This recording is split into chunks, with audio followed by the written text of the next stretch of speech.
Hello and welcome back to the Lore Raider, another episode of The Raider Speaks. Today we'll be talking about Metroid 1, and Metroid 1, and Metroid 1. You see, some time ago I watched a brilliant video called the Metroid 2 Trilogy, where the video maker, in the description, discussed the original Metroid 2 Return of Samus and what it did for game design, before detailing what its remakes, the official Nintendo remake, Metroid 2 Samus Returns, as well as the fan remake, another Metroid 2 remake, aka AM2R, did to improve upon the original. And so, in spirit of that video, I'm going to be looking at the original 1986 Metroid, and its mechanics, gameplay, and atmosphere, and look at how its two remakes, the official Nintendo remake Metroid Zero Mission, and the fan remake known as Metroid Planets, to find out which game does what part better, why it does it better, and hopefully allow my viewers to decide which version of Planet Zebes they'd rather revisit for themselves.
The power is Nintendo.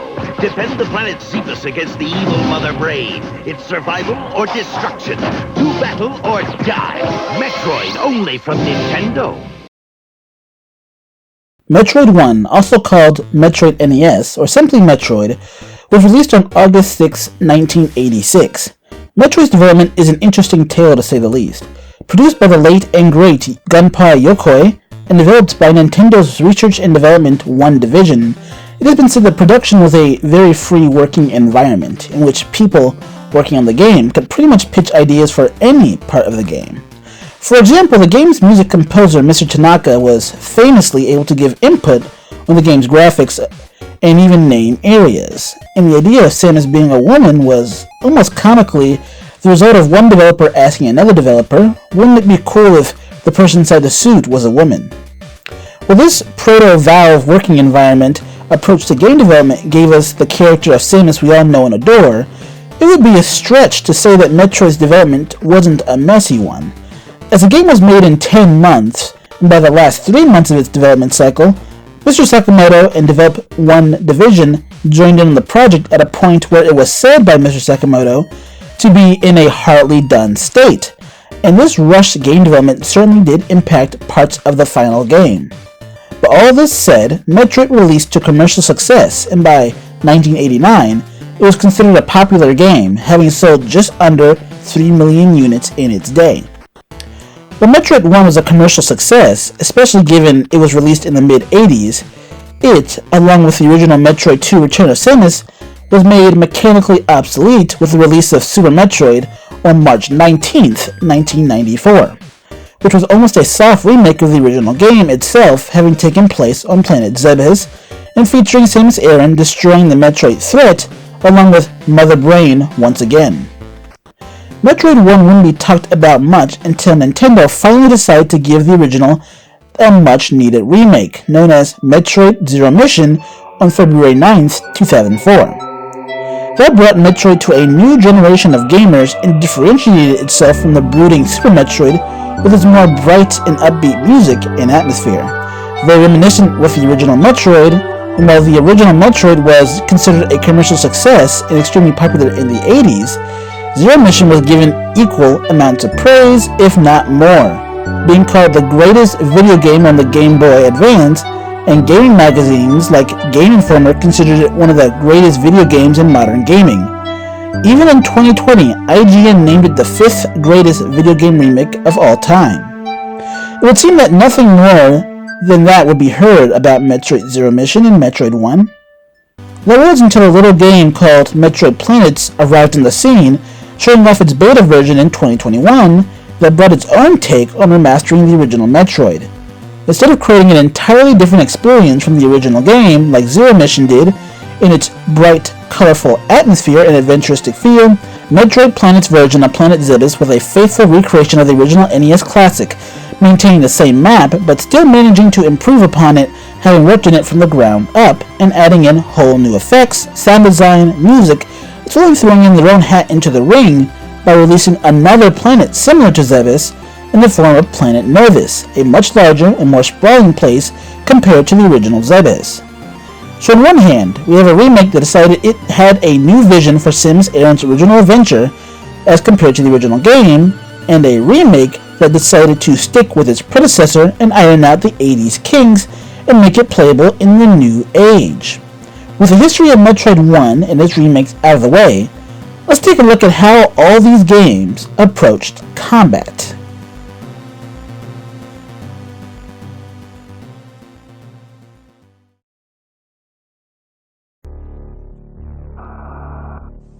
Samus is back with this long-awaited sequel.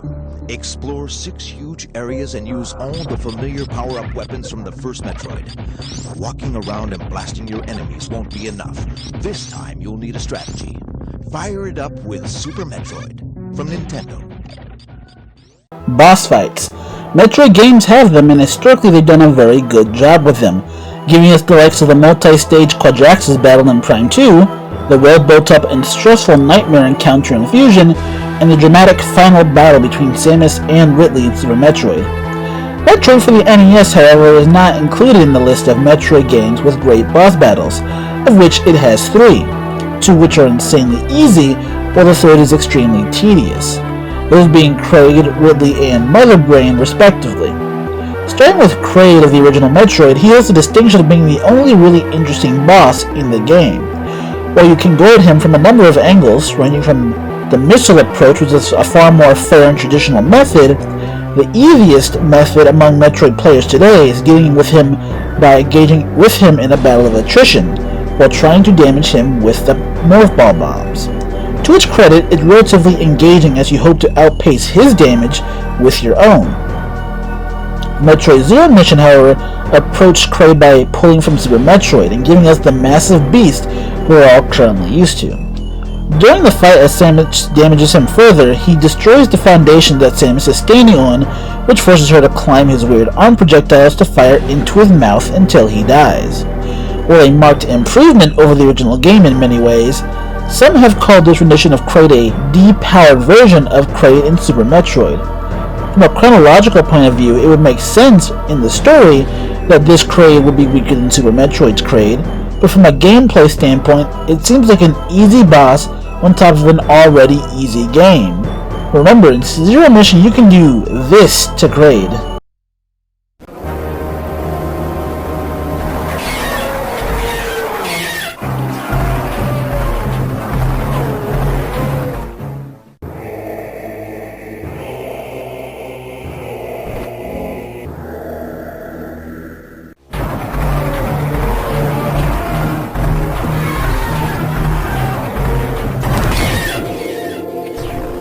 And at least getting to NES Kraid required a grueling journey first.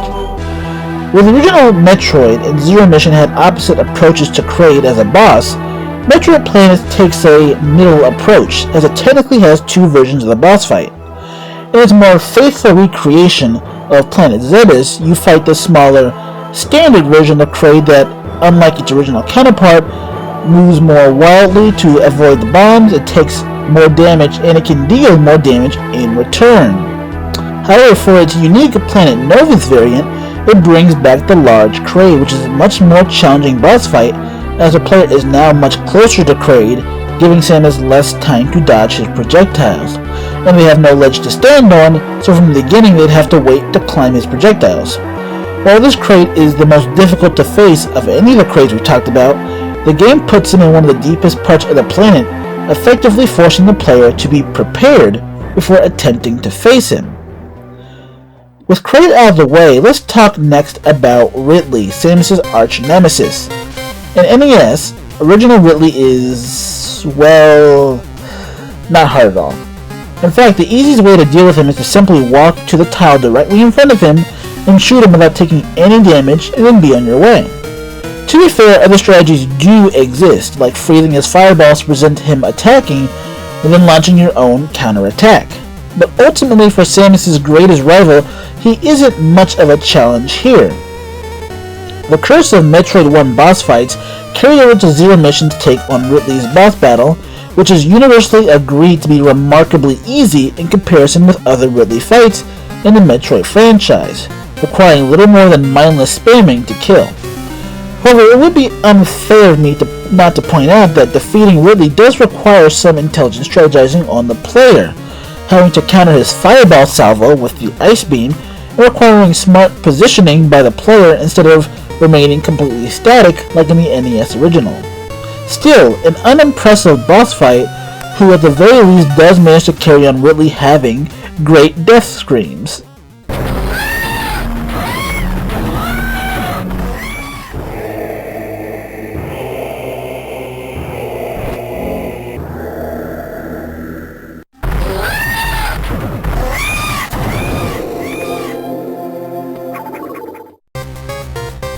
Finally though, we turn on to our final contender, Metroid Planets. Unlike the redone Kraid, their more faithful Ridley is fairly unimpressive, as standing on the tile nearest him is still the best strategy. To be fair, this Ridley can hit Samus, but it's so infrequent it hardly matters. However, Metroid Planets breaks the bad boss streak with, well, let me show you.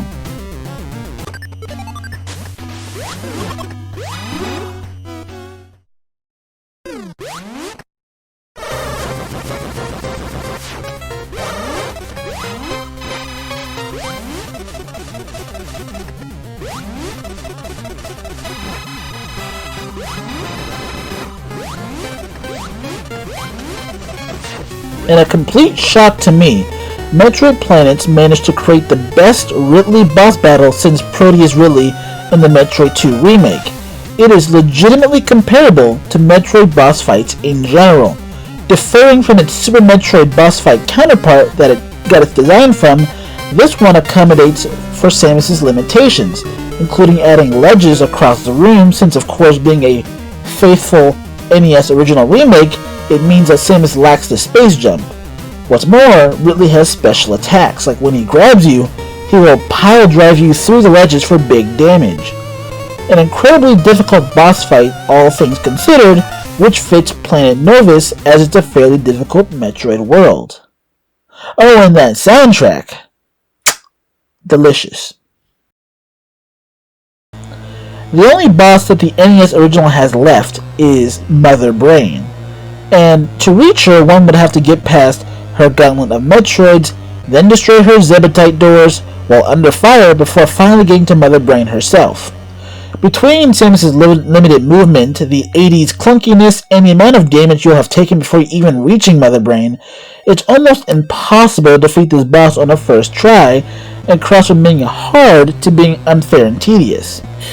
Metroid Zero Mission makes use of Samus's new maneuverability to allow her to make it to Mother Brain with more health in general, and adds its own layer of depth to the fight, forcing the player into two little ledges while having to play a balancing act between avoiding the incoming donut, hitting Mother Brain, and avoiding her eye laser counterattack. Usually this boss doesn't give me trouble, but I have died to it before. But I never felt it was the game's fault for it. It's more fair and balanced than its predecessor, and clearly the superior version of the fight. As usual, Metroid Planets takes a quality and quantity approach.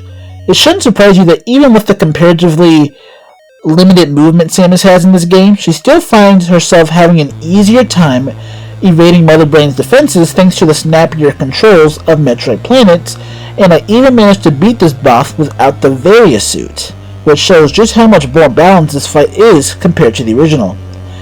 As for the Planet Nova's version of the boss, it's completely something new. Like Super Metroid, it has the basic Mother Brain battle followed by a battle with her mech form.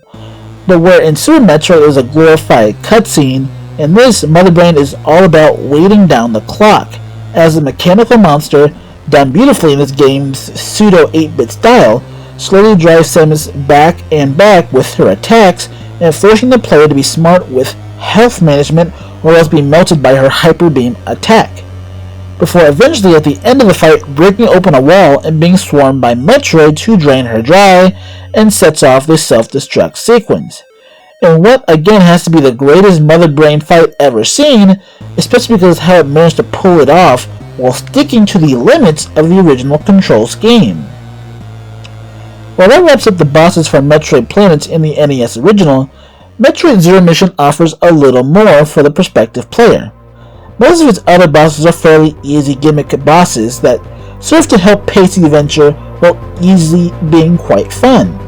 The real standouts, however, being Imago, the giant insect-like creature you fight to get the super missiles, the Ruin Test, which is thus far the only boss fight in the Metroid series fought by Zero Suit Samus, it requires quick reaction timing, and of course the Ridley Robot, which is the final boss of the game, and while I credit it for forcing the player to have good hand-eye coordination as Samus must jump and aim for its elevated weak spot, it is also a bit of a pushover admittedly. As far as bosses go, unfortunately, and it goes down in only a few super missiles. While I like Zero Mission's more accessible approach to difficulty, when I want to have a casual time with the game, I can have it. I personally think Metroid Planet's ability to work with the limitation of NES Metroid to either attempt to fix old bosses and creating amazing new bosses is not only commendable, but my preferred series of boss fights between the two remakes.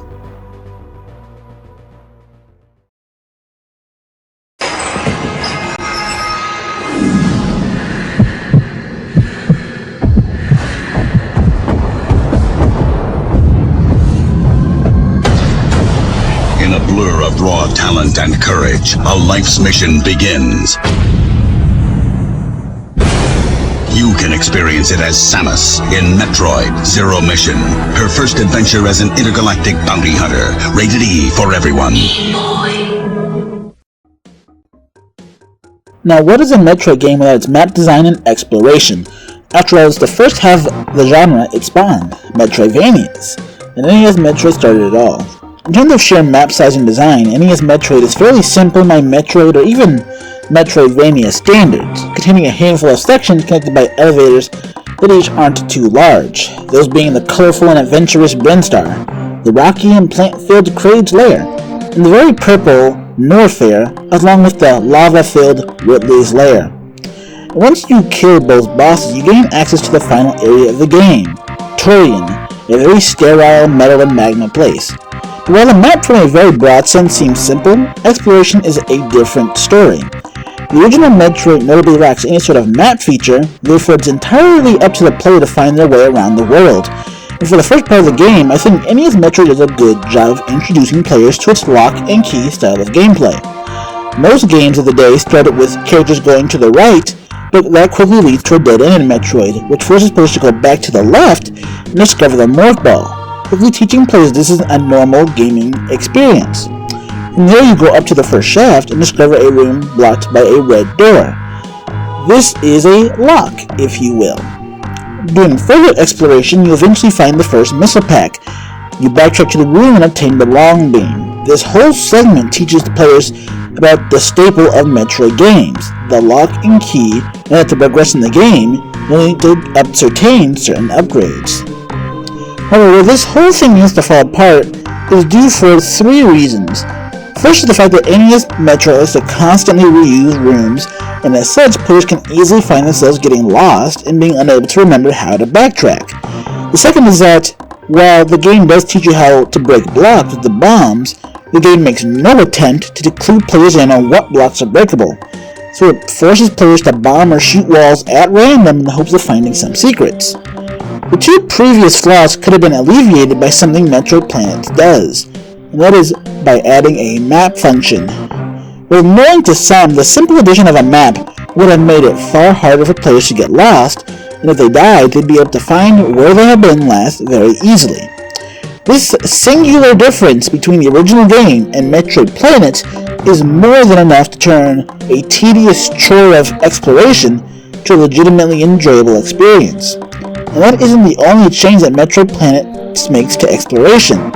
Unlike the clunky original game, Metroid Planets is capable of allowing for bomb jumping, which when used by a skilled enough player can make beating the game with the high jump boots possible, and more consistent in getting the various suits early. Where the original game and Planet's version of Planet Zebes are more or less the same besides the map, Planet Novus and Zero Mission's version of Zebes are entirely different animals.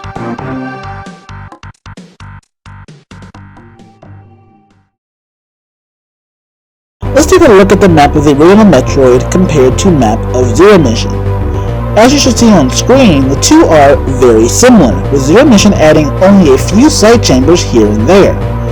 However, where the layout appears similar, what we see in the game is very different. Moonstar is a lively and bright cave system complemented by an upbeat melody, inhabited by a small but weak insect-like creatures suitable for new players and what you'd expect from the opening area of a game. Zero Mission teaches players the lock and key mechanics as its predecessor did, but this time also forces them to see this gate with Kraid and Ridley's face. To clue players in, they will have to come back here later into the game after both are killed. When the players leave Brinstar, usually for Kraid's lair, they find it is the area most similar to the NES counterpart, except with a few cool new mechanics, as it adds a zipline mechanic that must be powered on, forcing players to go to the top right corner of the area, fight a mini-boss, becoming exposed to the Morph Ball's launcher, and return power to the ziplines. In every area of the game, Zero Mission seems determined to completely revolutionize how we experience Planet Zebes for the better, doing something neither the original Metroid nor Metroid Planet's remake of Zebes could do, and that was to make this planet feel like a real, breathing alien world full of different ecosystems. From the vine-ridden depths of Norfair, crawling with giant insects, to the more civilized, constructed look of Ridley's lair, that reminds you that this was a Chozo planet and not any old wild, untamed world. But Zero Mission isn't determined to stop there, as it, like most modern Metroid games, allows for sequence breaks, such as being allowed to get both the various suit and super missiles early, or shortcuts through large swaths of the map. The final triumph of Metroid Zero Mission comes in that it adds new locations to the game, adding criteria which includes a small excursion into some ruins to find the power grid upgrade, but more impressively the Space Pirate Mothership, which throws the entire Metroid gameplay loop on its head, going from a triumphant romp through Zebes to a tense, almost frightening Metal Gear style-esque stealth section through the pirate vessel. Trying to avoid being spotted by space pirates all the while, when you are caught, goes from a stealth section to a test of the player's endurance and reflexes and quick thinking as you try to lose the pirate pursuers. The players have complained this section is overly linear and loses the core of being a Metroid game. I have to disagree. Firstly, the game is already relatively linear, as it in some cases forces you to get a marker to tell you where to go, much like Metroid Fusion. Secondly, this section is a great example of cathartic release, as you go from being the hunted to the hunter when you get the legendary gravity suit and take the fight to the pirates. Where Zero Mission Zebes is a fully realized world, with Metroid Planet's Planet Novus able to achieve the same feeling. But if you're looking at the screen, you should be able to tell that Planet Novus has only the very basics in common with Zebes. From the color coding, you can see that Criteria has its equivalent, and then to the left we have Brinstar and Kraid's Lair equivalent, and to the right we have the Norfair and Ridley's Lair equivalent. In the center of it all, you have the Torian equivalent. This only surface level similarity goes well to sell Novus as only one of many Chozo worlds, with the areas having similar functions to other worlds like Zebes, but the tile system dug by the creatures living there would be very different. But only looking at the world map gives you only a small taste of what Novus has to offer as a world, and the sheer size of Planet Novus can only be appreciated once you dig into the game. The Criteria equivalent of Planet Novus is a large, craggy, dark stone cave littered with vermin, as Samus can still see the starry night sky in the background as she explores these early tunnels.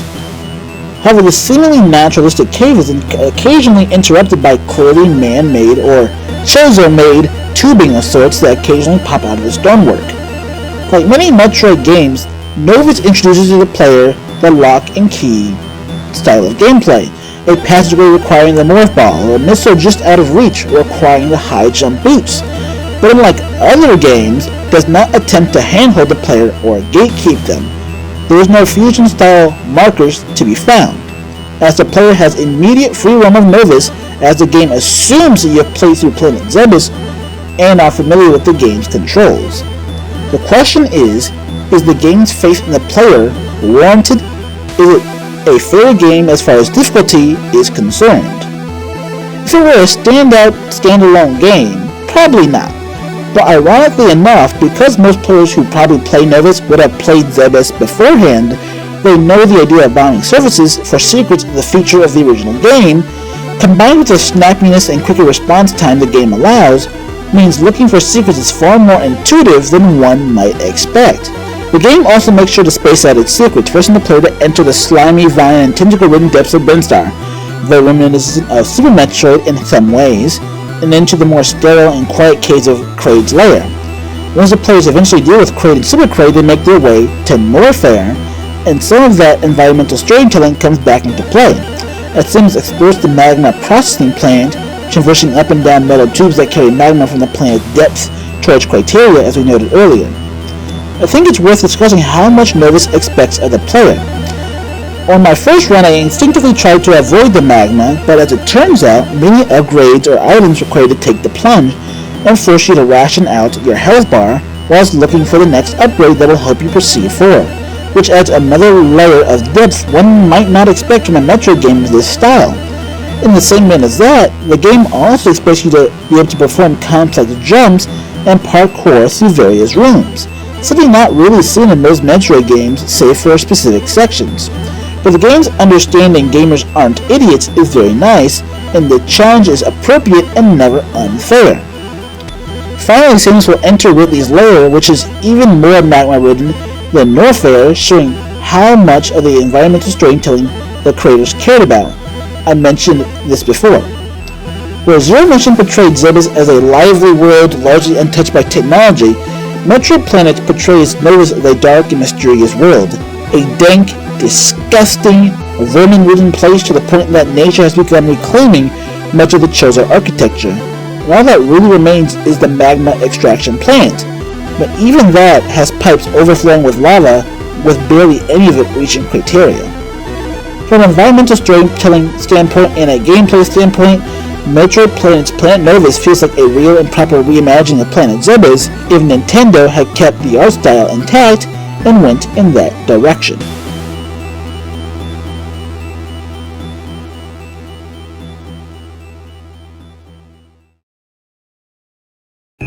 Metroid. まだ幼虫だ。しかしこのエネルギーは人類の役に立つかもしれん。あ、ヘビーメトロイドが奪われる。緊急指令スペースハンターサムス・アランさらわれたベビーメトロイドを奪い返すスーパーファミコンソフトスーパーメトロイドとてつもない地下要塞が待ち受けている。 Metroid 1 has never been known to be the most plot-relevant game in the series. The basic plot of the original NES game was that the space pirates stole some Metroids from the Galactic Federation, and it is up to Samus Aran to exterminate them and the vile Mother Brain. Metroid Planets' version of that mission doesn't really change the narrative much, but upon completion of the game, it does convert the player's score into currency, and the bounty Samus collects if she kills individual bosses is also added to the score. The Zero mission, on the other hand, has the luxury of having a prequel manga attached to the game as supplementary material, so we know, for example, that Samus' mission to Zebes was taking place at the same time as the space pirates were launching a massive offensive against the Galactic Federation, and that Ridley arrives on Zebes late because he was personally spearheading a space battle against the likes of Adam Malkovich. Once Samus escapes Zebes for good at the end of the game, we know Ridley was taken aboard the frigate Orpheon for medical attention in orbit above Talon 4, which leads into the events of Prime 1. And like Super Metroid, for example, the Zero mission does a great job of conveying storytelling silently. With the use of its cutscenes, it is able to show us, for example, that near the end of the game, she was raised on Zebes by the Chozo, and the Ruin Test is their last trial for her to unlock her full potential in this beautiful cutscene.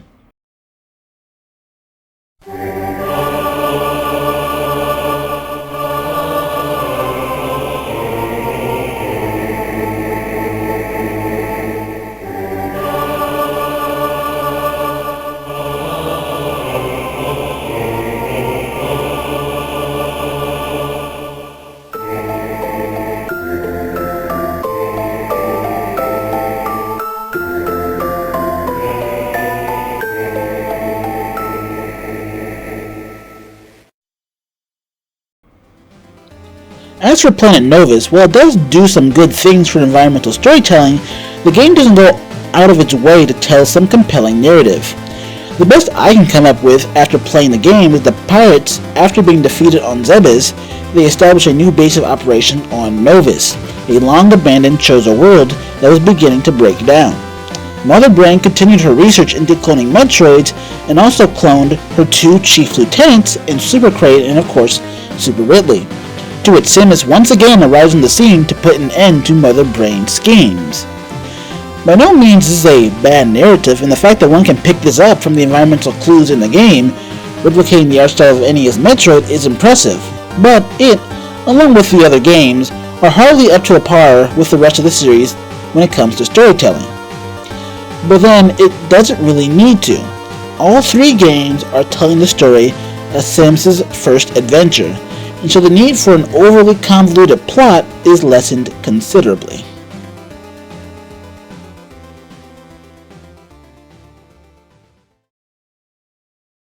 The final category I want to discuss is any and all additional content each version of Metroid 1 has.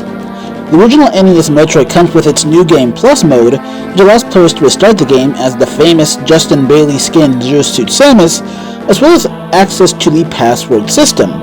When certain codes are entered into the system, the player has access to different cheats, like starting with various upgrades, missiles, energy tanks, etc., and even affecting the game stage as well, allowing for different challenge modes and offering replayability, which is more than many games of the mid-80s could offer. Metroid Zero Mission doesn't offer skins or codes, but it does come with 3 settings, easy, medium, and hard, for different modes of play, as well as having a gallery function depending on what ending you get in the game. Finally, upon completion of the game, you actually get access to the original Metroid, so you can see how far the series has come. Finally, Metroid Planets comes with both Planet Zebes and Planet Novus, both of which come with normal or hard modes, with the addition of modes such as Strike Mode, as well as randomizer options, means that there is more replayability than any of the other games. The game is also known as Metroid Maker for a reason, as it has a thriving community who creates and uploads mobs, which the game can then take and combine them into a randomly generated Metroid-themed world, adding even further replayability. However, unlike the original game, it does not have the Justin Bailey skin, nor does it have a password system for customizing the game stage, so no matter which game you decide to pick up and play, there's always a little more to do with the game after that first run.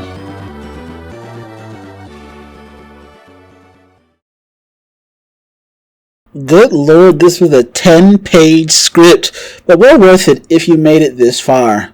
I'm certain everyone wants me to answer the big question in the air. What is the definitive way to enjoy the birthplace of the Metroid series and Metroidvania as a genre? Is it the clunky but somehow addicting classic that started it all, that deserves to be remembered for what it did for gaming? Is it the innovative and ambitious remake that brought Planet Zebes and Metroid to a new generation with unrivaled accessibility, but is a little too easy for established fans? Or is it the faithful fan remake that trims the fat of the original and adds a whole host of new gameplay additions, but at the cost of perhaps being a little too difficult for new fans? Honestly, each of these games has something that makes them worth playing and having fun with. I often return to the original Metroid because it's become a guilty pleasure of mine, but now I find myself going to Metroid Planets as it not only makes the experience more enjoyable, but it gives me other options if I so choose.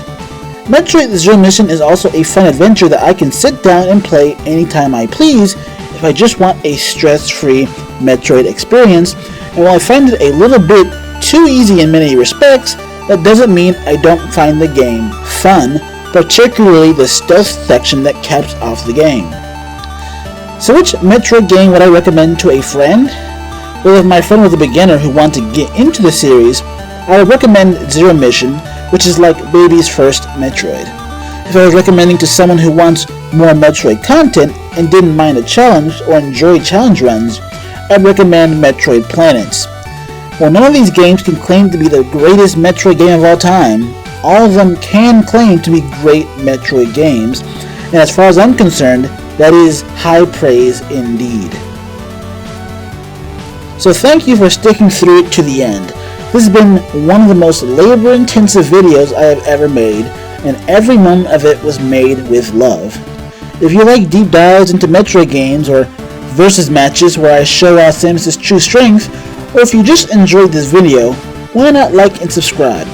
But until then, be safe, and please pray for a true peace in space.